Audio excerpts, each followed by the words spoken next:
Well इस video में हम बात करेंगे कि जो फ्री फॉल का कंसेप्ट क्या होता है। और हमने जो इक्वेशंस अभी पढ़ रखी हैं उन इक्वेशंस में है b is equal to b zero plus a into t, equation number 1। दूसरा इक्वेशन जो आपने पढ़ रखा है वो है x minus x zero it is equal to b zero t and plus 1/2 a t square. और बाई एक्सिस में ए वाला पार्ट जो है वो बाई माइनस बाई ज़ीरो हो जाता है, तो मैं बाई माइनस बाई ज़ीरो भी इसको लिख सकता हूँ, by minus okay by zero. Okay and third equation जो आपने पढ़ा इसको मैं equation number 1 and this is equation number 2 and then third equation you've studied v square minus v0 square is equal to 2a, then it is by minus by 0, so you can take this just simple by also, इसका by लिख सकते हैं। if this part is equal to 0 then it is equal to b0t plus 1 by 2 and t square, and this part could be written as v square minus v0 square, it is equal to 2a into by.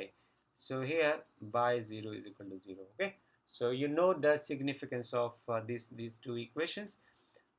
Now अब हम आपसे बात करते हैं कि यदि for example कुछ उदाहरण इस तरीके से है कि यदि मान लो आप अपने ऑब्जेक्ट को किसी एक हाइट से रिलीज करते हैं। इस सेंटेंस को आपने ध्यान से सुनना है। रिलीज जब न्यूमेरिकल प्रॉब्लम करेंगे तो वहाँ ये सेंटेंस प्रोजेक्ट और रिलीज के सेंटेंस से डिफरेंट होगा। So when you release an object from a certain height तो उसका जो इनिशियल वेलोसिटी होगा वो ज़ीरो हो जाएगा। और आप बॉडी को रिलीज करते हैं, उसका जो इनिशियल वेलोसिटी ज़ीरो होता है ऐसे करके, और बॉडी नीचे की ओर गिरती है। तो जब बॉडी नीचे की ओर गिरती है तो एक फोर्स के साथ वो नीचे आती है, और फोर्स का फार्मूला आपने 9th क्लास में पढ़ा है, वो m mass of the body और साथ में उसको उसका जो एक्सेलरेशन होगा उसको मैं यहाँ ए लिख देता हूँ। बट जब एक बॉडी फ्री फॉल से नीचे आती है तो उसका जो ये एक्सेलरेशन होता है इसकी एक वैल्यू फिक्स हो जाती है, उसको हम जी कह देते हैं, acceleration due to gravity. So body जो है वो नीचे की ओर जब आती है वो फोर्स ड्यू टू ग्रेविटी से आती है, और जो जी का वैल्यू है वो 9.8 पर सेकेंड स्क्वायर से आता है, राइट। अब हम ऐसा करें कि यदि हम ये मानते हैं कि जो बॉडी नीचे की ओर आ रही है उसके लिए हम यदि एयर रेजिस्टेंस को जीरो कर देते हैं कि हवा का उसके ऊपर कोई प्रभाव नहीं है। ओके, यदि हम ऐसा मानते हैं और बॉडी को नीचे की ओर आता हुआ आप ऑब्जर्व कर रहे हैं, तो इस कंडीशन को आप कह देते हैं कि is the body is under under free fall.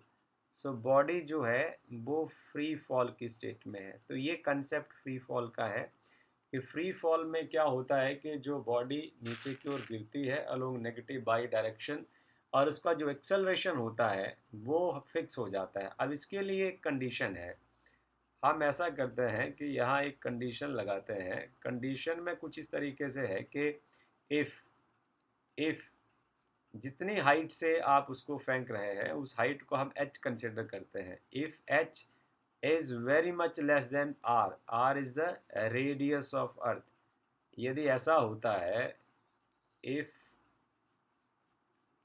If height is very much less than radius of अर्थ, तो क्या होता है कि जो g का वैल्यू है उसका आप एक फिक्स कांस्टेंट टर्म इस्तेमाल कर सकते हैं 9.8 पर सेकेंड स्क्वायर। और जब आप इसी क्लास में ग्रेविटेशन के चैप्टर में जाएंगे और वहाँ पढ़ेंगे कि जो ग्रेविटेशन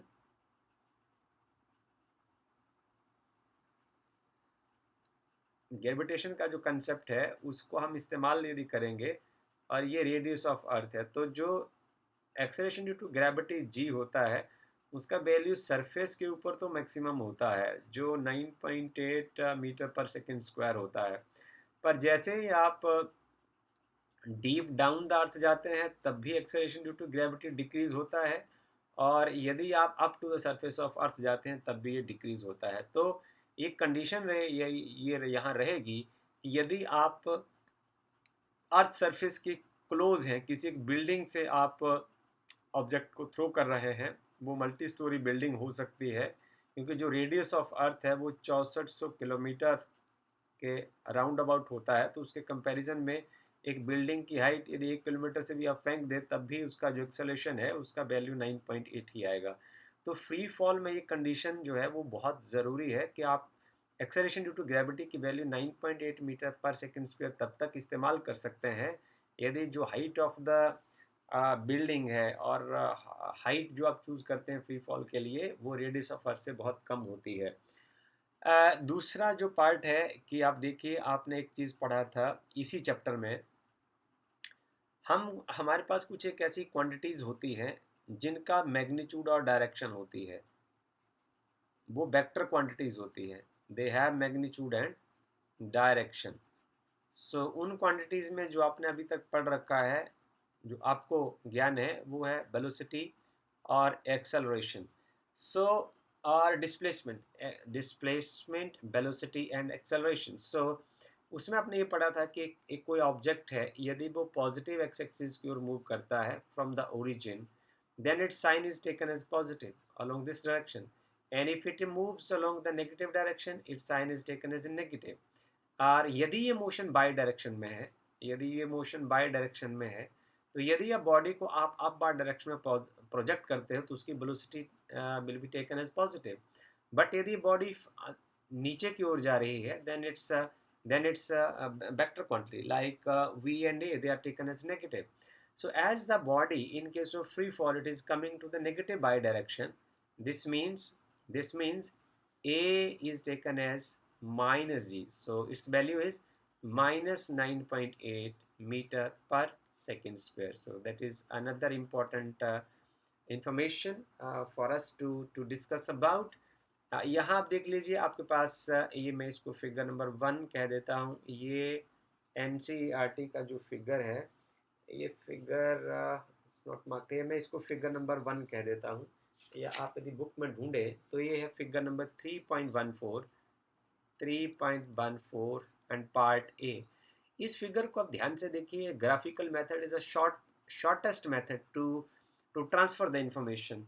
सो हम यहाँ चलते हैं कि हमारे पास जो जो इक्वेशंस हमने पढ़ रखी थी, v is equal to b zero plus a की जगह अब आपको माइनस जी पुट करना होगा और यहाँ t हो जाएगा, राइट। और आपका जो इनिशियल वेलोसिटी है वो ज़ीरो है क्योंकि आप पार्टिकल को रिलीज़ कर रहे हैं। तो ये इक्वेशन रिड्यूस हो जाएगी, ये बन जाएगी v is equal to minus g time T.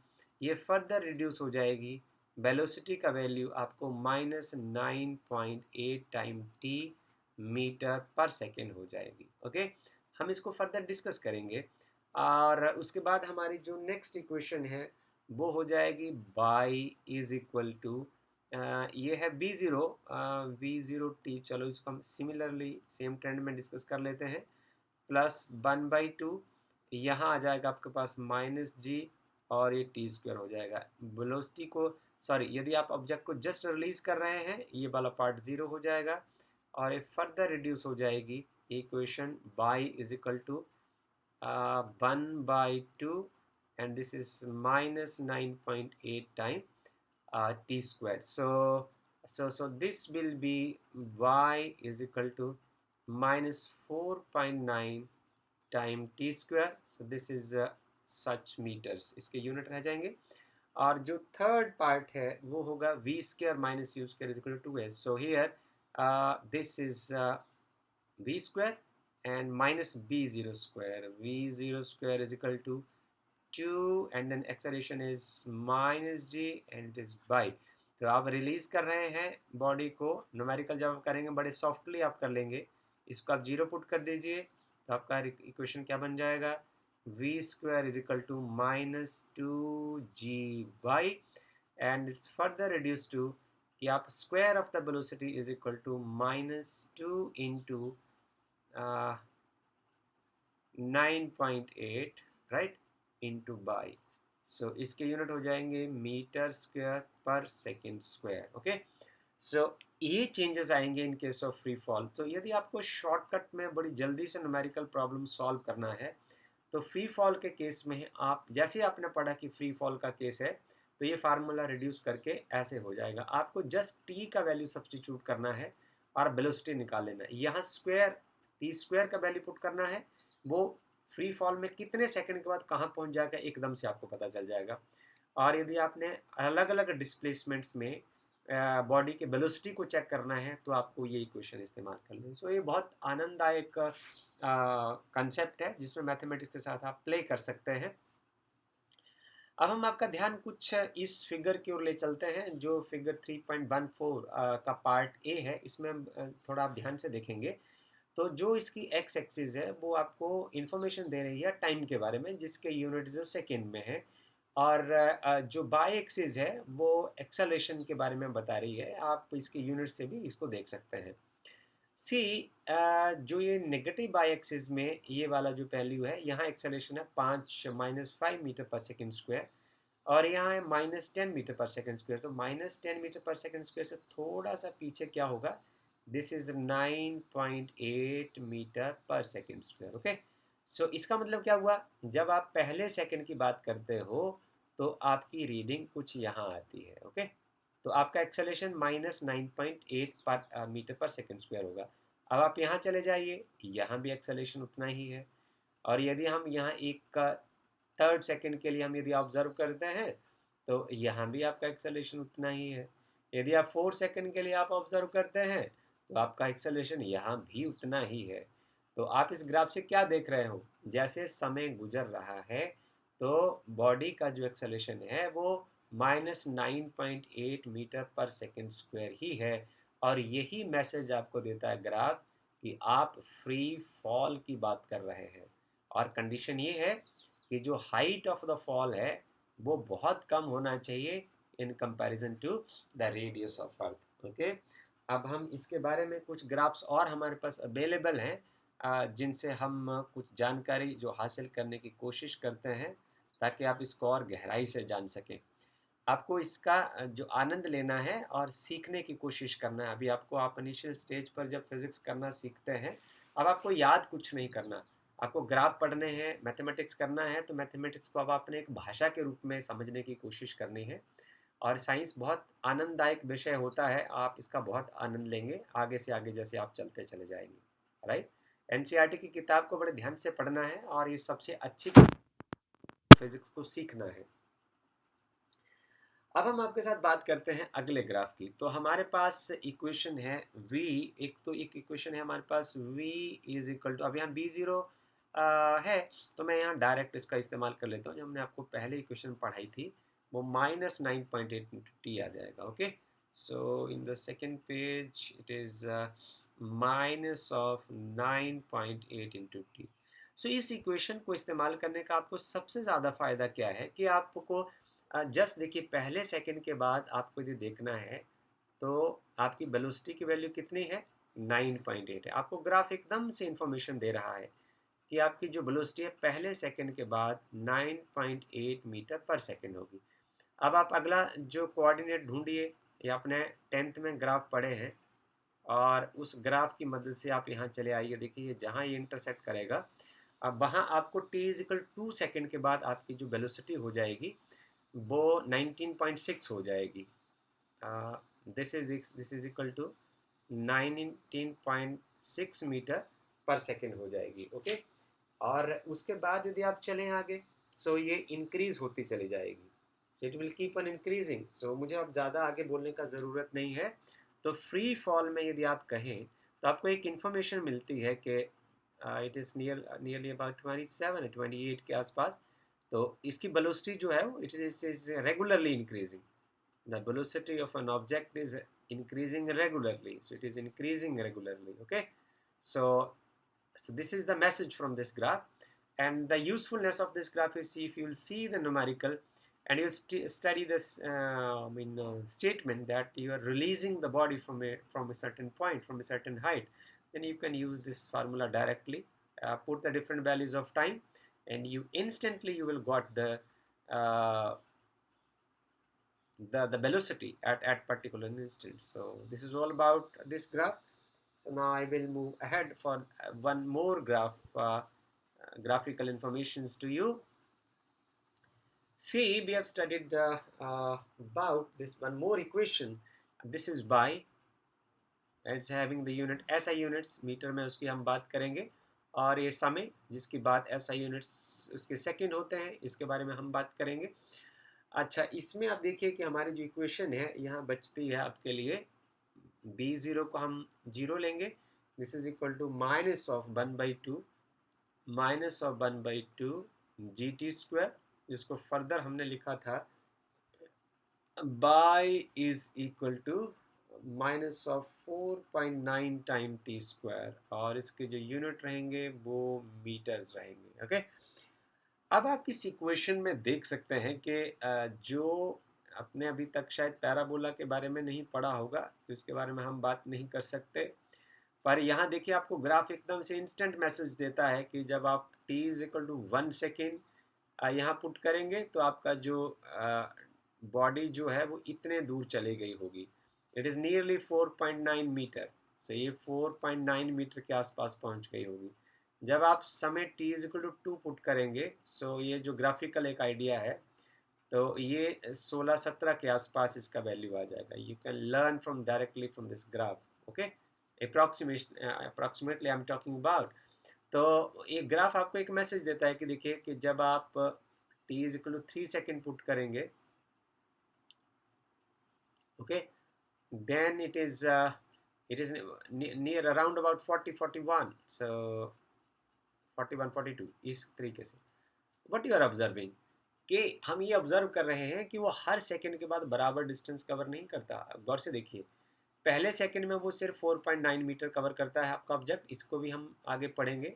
दूसरे सेकंड में वो ज़्यादा डिस्टेंस कवर करता है, और जो तीसरे सेकंड में वो और ज़्यादा डिस्टेंस कवर करता है। Its distance will keep on increasing.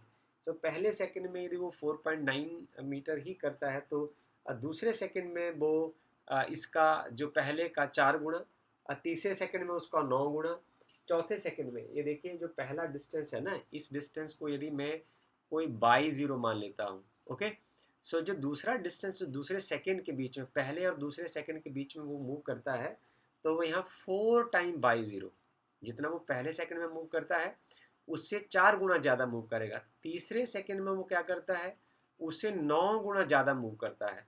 और वो जो चौथे सेकंड में क्या करता है, यदि यहाँ देखें इस ग्राफ को कुछ इस तरीके से मैं ले आता हूँ, तो ये उसका आई मीन 16 गुना ज़्यादा मूव करेगा। सो ये लगभग, मैं इसको श्योर नहीं कह सकता, आप स्केल के बारे में आई एम नॉट श्योर, तो ये जो है उससे ये मैं श्योर लिख सकता हूँ कि it is 16 time of its the distance covered by it in 1 second.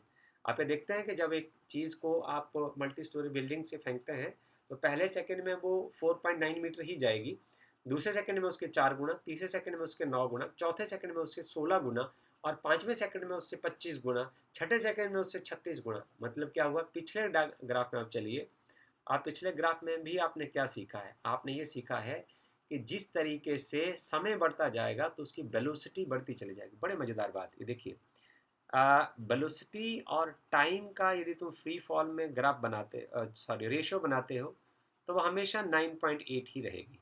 ये इसका मतलब है, ये ग्राफ आपको ये बताता है कि जो वेलोसिटी और टाइम का जो रेशो होगा वो हमेशा उसका उत्तर 9.8 आएगा। यदि समय आपका 1 सेकेंड है तो वेलोसिटी उसकी 9.8 आ जाएगी, पर यदि समय यहाँ 2 सेकेंड हो जाएगा तो उसकी वेलोसिटी इंक्रीज हो जाएगी। Means with the passes of time its velocity of an object will keep on increasing to maintain this constant, but this is applicable only if h is very much less than r. So it create very good and interesting questions.